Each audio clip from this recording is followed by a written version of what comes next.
Hi, everyone. I'm absolutely delighted to be speaking with Helena Hart today. Helena Hart, I'm sure will have already come across her on YouTube and her podcast. Helena was actually my teacher when I was training in the Rory Ray method, and it was absolutely incredible to learn from her and learning from her everything she puts out there on YouTube over the years. So, Helena, welcome. Thank you so much. I've really been looking forward to this, and I'm looking forward to hearing about what you have to say on this topic as well. You're running that whole coach training now, and I know you're just a wealth of knowledge and amazing information. So I feel like my audience could also benefit from hearing what you have to say too. Yes, absolutely, I will. And as we were saying before, I really wanted us to speak about and really give some, as much guidance and wisdom as we can for women who are finding themselves in their late 30s, early 40s, and they haven't met their guy yet. They've had a lifetime of the wrong relationships and they are wondering if it's ever going to happen for them. And Helena, I know that you were in that position. Tell me a little bit about that. I think it'd be amazing for women to hear where you were. Great. Yeah, I've actually never been interviewed on this subject before. So when you said that this is what you wanted to talk about today, I was really looking forward to diving into this. So I was 37 and a half when I decided to go online and put myself out there again. I had been single for about 2.5 years, really just working on myself. And I believe I started my YouTube channel around that time as well. And I waited until I really, truly believed that this was going to happen quickly. I was going to go online and meet someone quickly, online or in real life. I was open to all possibilities. And I really waited until I knew for sure that this was not going to be years of struggling and meeting the wrong people.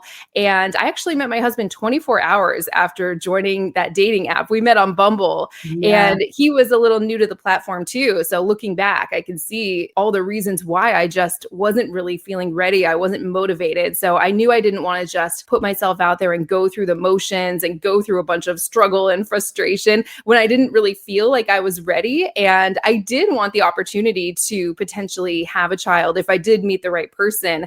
And so everyone may have told me at, 35, 36 years old, hey, you need to put yourself out there and start dating. But I really, truly waited until I felt that the time was right. And I remember I just woke up one morning and nothing could have stopped me. I got my online dating profile up in about 15 or 20 minutes. It wasn't perfect by any means or even really complete. And I just got going with it. So I see so many people trying to get the perfect profile and the perfect photos. And yes, all of that is really important. But I think the energetics behind it and where you're coming from is much more important when it comes to meeting the right person relatively quickly.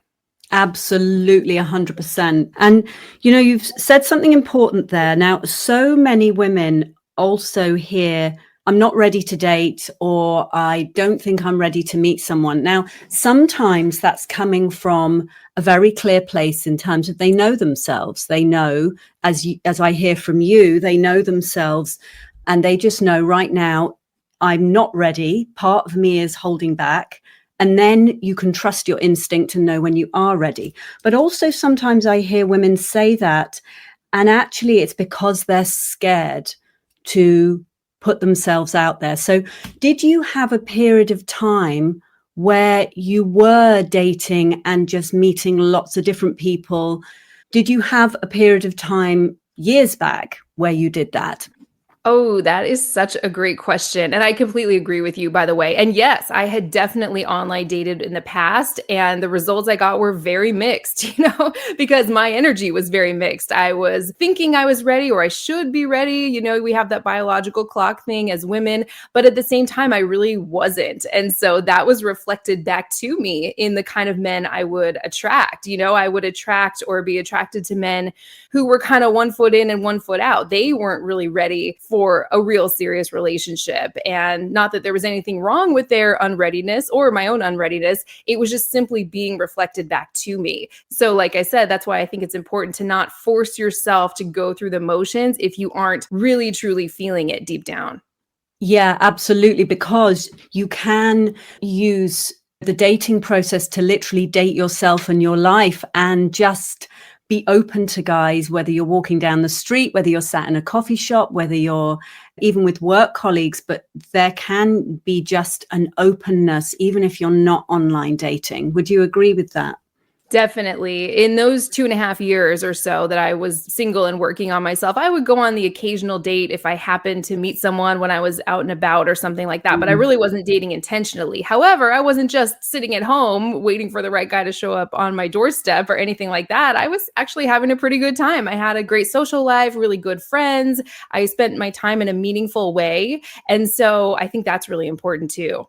Yeah, this is really important. And I think for women to hear that, like when I look back at my experience of dating, I was lone working from home. I would see my friends, but I didn't have a kind of a social life that meant that I would be in contact with different men, maybe single men. I mean, I was socializing with friends and their husbands. That was not a place to date. So it's really looking at, like, what I'm hearing from you is you were able to do that dating in real life. And, I'd say to women listening, really look at your own life, because unless you want to date the postman, your guy's not going to knock at the door. So if we were to create windows, sometimes Helena, I talk about dating or online dating or being visible as like creating windows. Your man is looking for you, just like Tom was looking for you, but he needs to see you through a window. He needs to see you. So how, and I'd say to any women listening, like, how can you be visible? Sitting at home, hoping a guy's going to come and writing your manifestations on a bit of paper that was on the fridge isn't going to invite him in. But it's whether That's it's so like true. Helena is, yeah, exactly that. Like Helena, you are out there in your life, or like I was, just many years of online dating. So what would you say when you were dating different guys, Helena, and you were meeting guys that you knew weren't right for you? How did you keep going? That's such a great question. And I love hearing your story too, because we were at the same place. I was working from home. I didn't meet men at work or just in general. I had a lot of friends who were married as well. So online dating was the thing for me. My husband lived about an hour away from me. We didn't share the same circle of friends or even any interests or hobbies or profession. We never would have met. We would not have bumped into each other at a grocery store had I not gone online. So I'm really glad that I listened to my intuition when I got that impulse to do it. But in terms of your question, I think it's important to recognize the signs early when something isn't right. Now, that's not to say that if a man isn't 100% perfect all the time, you just cut him off and move on. But I've really found that the red flags are typically there right from the beginning. You just have to know what to look for. And a lot of this is really being in your feminine energy, being in your body, and really feeling into when something just doesn't feel right and paying attention to that rather than ignoring those red flags because you're really attracted to this guy, or you have a lot of chemistry with him, or you have this scarcity mindset that you're getting older and the dating pool is shrinking and you should probably settle for this because you don't know if a better guy's out there. All these different things that come into play that cause us to really ignore those red flags. So moving on from the wrong ones quickly rather than investing 6 months, 8 months, a year or more with someone who is not going to be there for you for the long haul or be a good partner to you is really, really important. And that will prevent burnout as well, I think.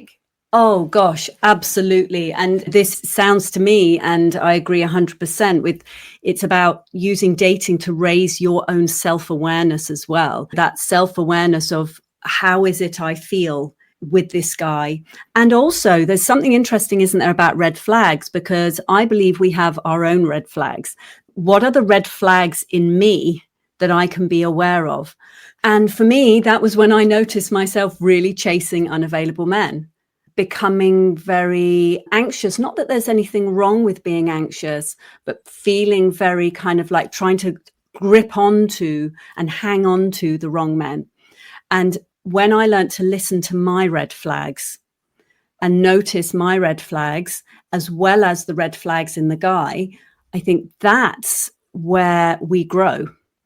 And, I say to women, I absolutely, Helena and I want for you to meet an emotionally mature, kind man who can communicate with understanding and compassion and can really meet you. However, using the dating process as a way of raising your own self-awareness makes you that emotionally mature person that he's looking for. And looking back, Helena, do you think or feel that years back when you were first dating, were you ready for the relationship you've got now? I definitely wasn't. And I love hearing your story because I had the exact same pattern. I was really only interested in men who were not available emotionally or otherwise, or just always had some obstacle that prevented them from wanting to be in a relationship with me, or they just weren't that into me enough. And all of that is okay, but it really was a reflection of my own emotional unavailability. And I did want to mention, I actually was working with a counselor during that time leading up to when I put myself online. And that was kind of one of the presenting problems that I was working on. During our first session, I remember saying, I'm 37. I know I should be putting myself out there, but I just don't feel like it. I just don't really quite feel ready. So I was working on healing some of my own patterns. And I think that's really important too, because it sounds so easy. Oh, I just went online when I felt ready and I met my husband the next day. And all of that is true. But there was definitely some deep inner work that I had to do to kind of get myself to a place where I felt that this was possible and I really deserved it. I definitely had a lot of things to heal within myself, for sure. Absolutely. Yeah, I can 100% agree with that. I can see that I probably would have pushed away the relationship I have now 8, 10 years ago. Yes, completely relate. Yeah. Yeah. And someone showing up and they're just so available and pursuing you consistently, and you don't have to second guess it. And they're such a gentleman and they care about you and they actually like you for exactly who you are. That can be really uncomfortable for a lot of us who have some of these patterns going on, or where that doesn't really feel familiar. So I always say you're being pulled towards what feels familiar. So if what's familiar to you because of maybe your caretakers or parents growing up and some of your adult relationships is someone who's unavailable or doesn't want to commit or has some kind of anger issue or something like that, you have to start changing what feels familiar, working both from the inside out and the outside in. So that's the work that we do. And I'd be happy to go into some of that if you'd like. Yeah, absolutely. That would be great.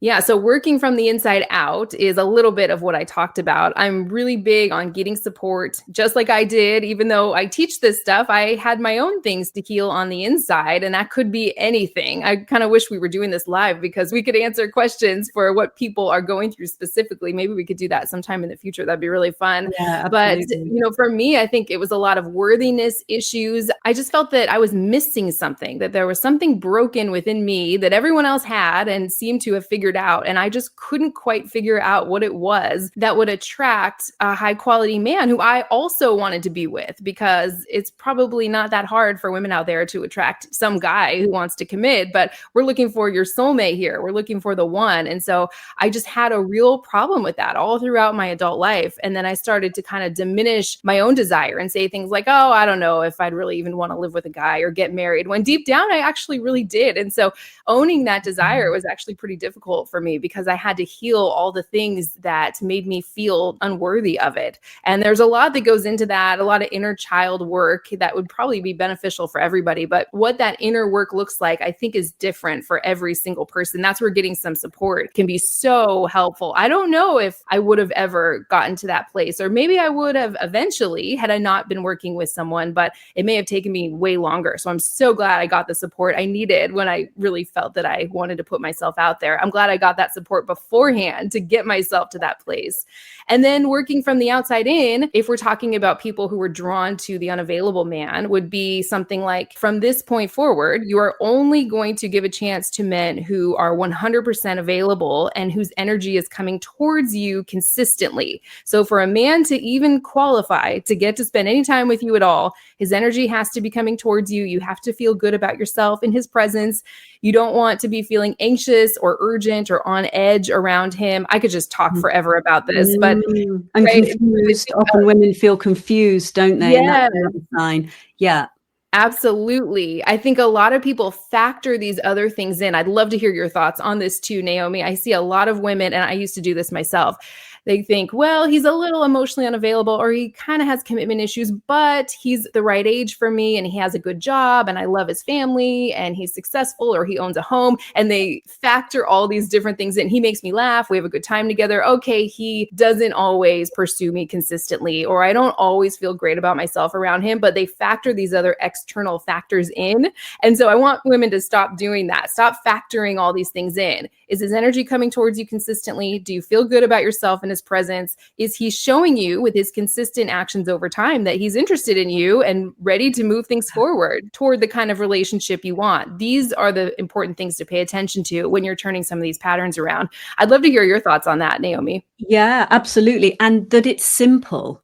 It actually is simple. And when we start feeling confused, when we're overthinking it, when we're second guessing it, when we are trying to work him out, that is often a sign that this may well be old patterning just repeating itself again. And often what I will say to a woman when she is getting all confused with a guy and trying to justify certain behaviors that he's showing, I just say to her, if your husband was dating you now, what would your husband be doing? And so often the woman will say, well, he wouldn't be looking at other women, or he would be calling me when he says he'll call me. He wouldn't be ghosting me. And a woman knows, we know deep down what a great man will do. So just asking that question, what would your husband be doing right now if he were dating you? Would he be disappearing from your life? Would he be putting you down? And she's so clear. And what I really love, I had coaching too, Helena, I had coaching through the whole dating process, even as I was a coach at the time. And I think being able to reflect in that way, and I think that gives a woman a lot of power when she can say, actually, I know the relationship I want. I know how it feels, how it smells, how it looks. I know it. And I don't mean from a surface level desire of I want him to look like this or earn this, but from a deep, how do I feel in my perfect relationship? Then when she asks herself the question, what would my husband do? It's clear, because the guy who's hot and cold, the guy who is just not calling her, suddenly he just doesn't become husband material anymore. So I asked myself that question a lot. And I'd say also for women out there, remembering that it's about not becoming emotionally attached to him before he's shown you if he can be a great partner for you. And exactly as you say, Helena, with his consistent actions over time. And that's where kind of keeping that energy of just being open. Sometimes that's rotational dating, but it's not always, because like you, Helena, I've heard you talk about it. You didn't feel that you needed to date other people when you met Tom. Was that right? Absolutely. Yeah, that's right. And I love everything you said there. It's so true. The questions I always have people ask themselves are very similar to what you described. Does this feel good to me? And also, would the right person for you be doing this? Would your soulmate or your future husband or the right person for you still be keeping his options open, or still be having lunch with his ex-girlfriend every week? Whatever the situation is, I hear of all kinds of things there. But yeah, he was showing me with his consistent actions that he was serious about me, and we were spending weekends together. And during the week, once things got more serious, he was kind of taking up all of my time. So it just wouldn't feel like something I even wanted to do, taking a date with someone else. And so I was kind of just following my feelings, following my intuition and what felt good to me. And I think that's another important point too, rather than following some strict set of dating rules, like you need to date 5 men at a time until somebody proposes or something like that. That might work for someone, but that wasn't what felt right for me in this situation. It wasn't what I wanted to do at all. So this really worked well for me. And we were actually married a year after our first date. And so things moved relatively quickly. People might look at that from the outside and think, oh, that's too fast. I wouldn't want to do that. And that's perfectly fine. But we spent so much time getting to know each other. And it's funny, today, the day we're recording this, is actually the 5-year anniversary from when he proposed. And so I've been thinking about that a lot today. It's just the easiest and absolute best decision I've ever made in my whole life, saying yes. And so, yeah, it's really amazing how quickly things actually can move. But to me, it felt like it was moving along at a very easy, steady, comfortable pace. It wasn't some big whirlwind romance or anything like that. It was just very easy and comfortable. Yeah, I love that. And I'd like to say to everyone as well, when you have met someone who is really, really right for you, the relationship is growing, something interesting can happen. And Helena, I'd love to hear from you if this happened for you with Tom, is that there are layers to vulnerability. And in order to be in the relationship I'm in, I needed to be more vulnerable and continue being more vulnerable. Like, receiving his care and expressing my appreciation was so vulnerable for me. I would feel so exposed. And when somebody great comes along who's capable of more intimacy than we've ever experienced before in a man, that can feel scary because our old inner protection system would have pushed away that kind of guy in the past. But when we're dating differently and we start letting a great guy in, we are then letting him closer, which can feel scary, but it doesn't mean there's anything wrong. And there were times, Helena, I would see my inner protection system as like a runaway girl, and I would have vulnerable conversations with Charlie, and I was being really brave, expressing my feelings. And there was part of me was like lacing up my trainers and working out my escape route because it felt so vulnerable. And so I'd say to women out there, you are ongoingly increasing your capacity for intimacy within the relationship.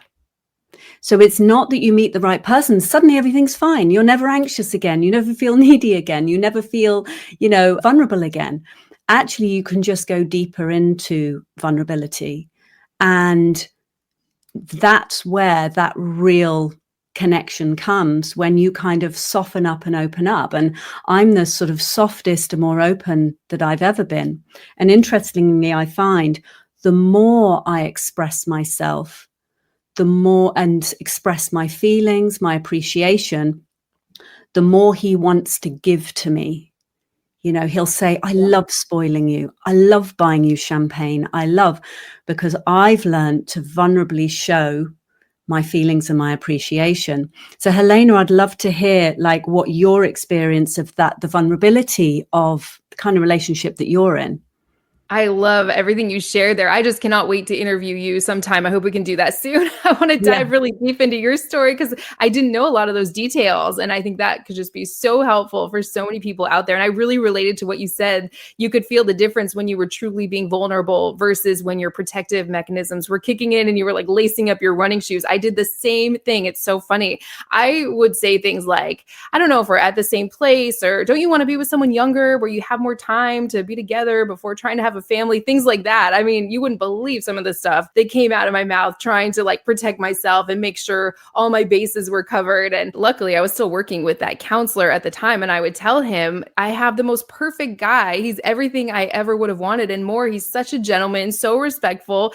I'm so into him. And yet why am I still trying to push him away on some level or give him reasons why things might not work out? And this didn't happen all the time. But of course, my own fears and insecurities would come up, and it was all coming from that core feeling of not being good enough and almost wanting to give him an out. So I definitely went through that as well. But yeah, vulnerability was actually the big turning point, I think, in our relationship. The more we could be vulnerable with each other, I think things really deepened more and more. And that's so important because I hear from a lot of women who attract a lot of guys, but the ones they want never really stick. And I think a lot of times the issue is it just doesn't go deeper. He's attracted to her, she's attracted to him, they have fun together, but that deep vulnerability, if that's not expressed and shared, a man can start to feel like, I can't really get to her, right? I'm attracted to her, I have fun with her, but that vulnerability and authenticity is what really creates a deep relationship. Not that the woman's doing anything wrong. It's not about blaming yourself or beating yourself up, but it's really important to learn how to be vulnerable. Whatever that looks like for you, expressing appreciation, sharing something that you felt nervous about, you can start in baby steps. That's actually what builds the connection, not doing everything perfectly 100% of the time. What do you think about that? Oh my goodness. I was exactly going to say that about not trying to be perfect, not trying to show up perfect, have it all together.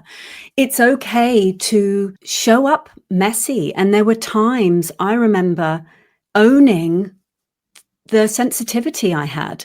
And when I was dating before I met Charlie, and I finally learned to love the sensitive girl in me, I just went, I am sensitive. What does this sensitive woman need?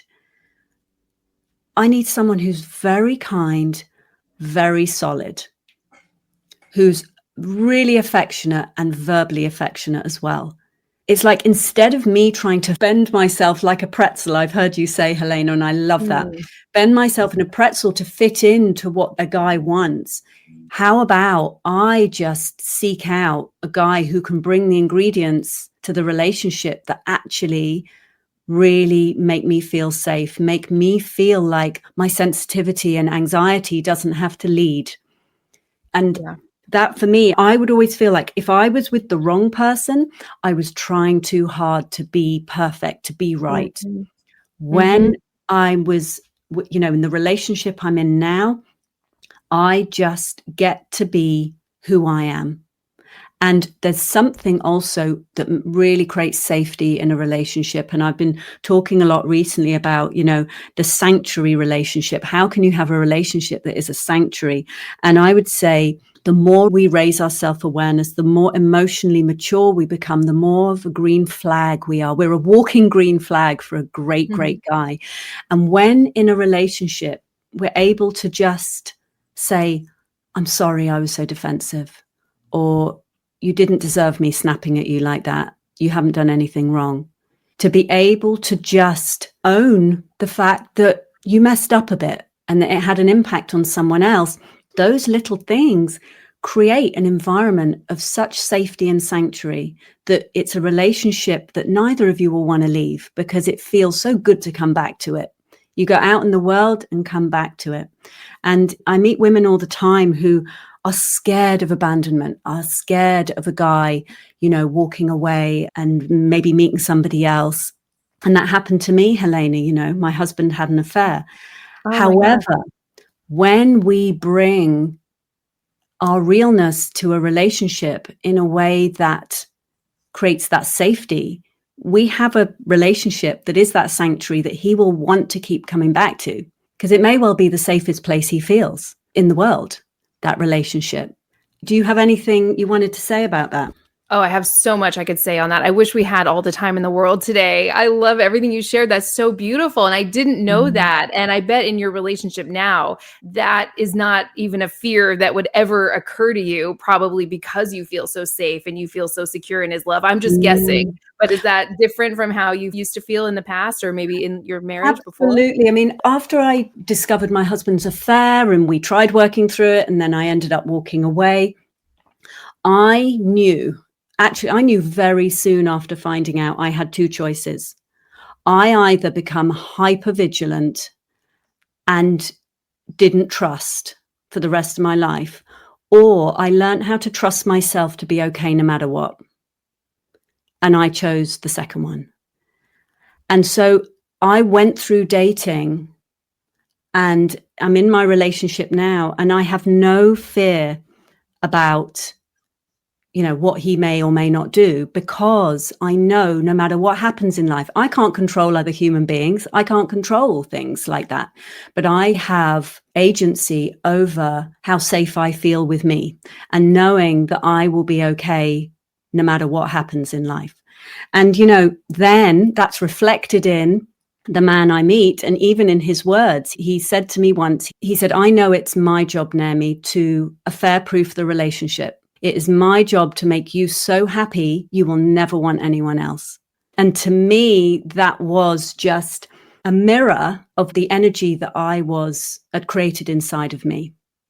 I love that so much. So you created that own safety within yourself, and then he showed up as a reflection of that. Just like how when I felt like I became more emotionally available and truly ready for a relationship, once I put myself out there again, that was reflected back to me in the men I was attracting or the people I would give a chance to. And I love what you said earlier.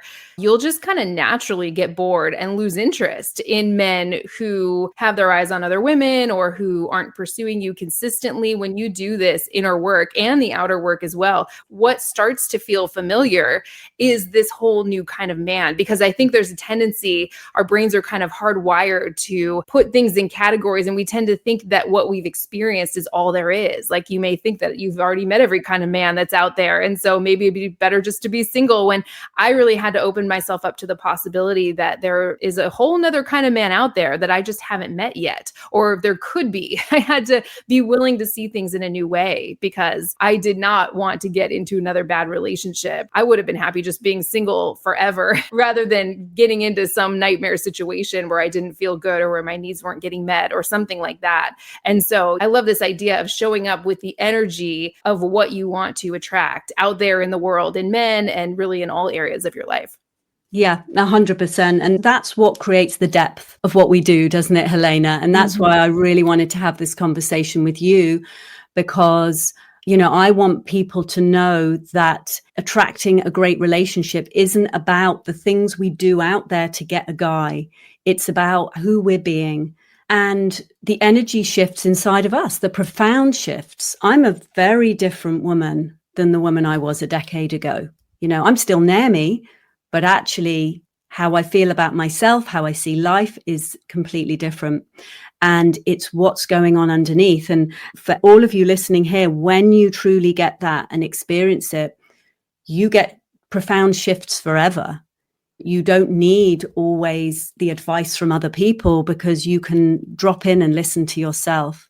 Helena, it's been an absolute delight, and I feel like we've just started scratching the surface. I would love to ask you so much more, but I think we're going to need to save that for another time. And I would also love to share with you my story. But I would love for the women listening to know how they can hear more of what you do, how they can connect with you. Thank you so much. And I feel the same way. That's why I said I feel like we could just talk forever about this. I have to pick my son up from preschool, leaving in about 10 minutes. So I appreciate you being flexible today. But yeah, I'd love to talk some more about these concepts, maybe when we have a little more time. I'm so happy we got a chance to do this. So for anyone who's interested in learning more, you can go to my website, helenahart.coaching.com. I have a free gift on there. It's called 3 Keys to Attract the Man You Want. It's a report and audio training. It's completely free. And that should be helpful no matter where you are in your life. If you're single and looking to attract the right kind of person, or attract your soulmate or a future spouse, or if you're in a relationship or dating or interested in someone and you want to bring them closer. So that's been really helpful for everybody. And I would say my podcast is where I'm spending most of my time these days. It's called Master Your Magnetism. It's available on Spotify and Apple Podcasts and anywhere where you listen to podcasts. It's also totally free. I have so many episodes on there that should be helpful, again, no matter where you are in your love life. And these tools really help you attract what you want in all areas of your life. So I have episodes on other things too, like attracting financial abundance or health and body image issues, a lot around dating and relationships. My husband comes on sometimes and we record episodes together, and all of my amazing expert friends. I'd love to bring you on there soon, Naomi, and just pick your brain on all of these really important topics. I have a YouTube channel as well, although I'm not doing too much over there these days. I'm focusing most of my energy on my podcast just because my time is limited now. My son is 3 years old, so I've been spending a lot of time with family and with him these past few years, but I always love connecting with women in my community. So I hope this was helpful for you. And thanks again, Naomi. This was great. It's absolutely wonderful. You're an angel, and I know that you are helping so many women out there turn around their love lives, and I'm very grateful for you. So I really can't wait for us to have another conversation. But for now, thank you so much. Thank you. I hope this was helpful for everyone, and look forward to talking with you again soon, Naomi.